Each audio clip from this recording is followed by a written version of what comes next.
ਤਾਕਤ ਹੈਗੀ ਉਹਨਾਂ ਸਾਰੀ ਤਾਕਤ ਬਣਾ ਕੇ ਪੂਰੀ ਤਾਕਤ ਨਾਲ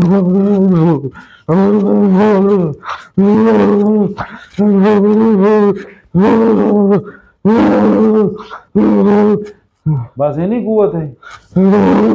हाँ कौन है तू? मुसलमान मुसलमान इवें करते ने जिन्ना जो चुड़ेला जो कि दो चो कि जिन्ना जो किन्नी उम्र है? 60 साल है 60 साल 60 साल। हाँ जी ते किसे घलिया कि आपे आया? हैं कलिया कादे लिए घलिया? इन तंग करन वास्ते। हैं इन तंग करन वास्ते। यार ये तेरे दोस्त ने भाई? हाँ की ना इन्हां दा? सैयद अमर शाह। आमिर शाह। अच्छा अमर शाहजादे ये किथों तेरा की ना है? मेरा नाम अब्दुल रफीक हैं अब्दुल हमीद।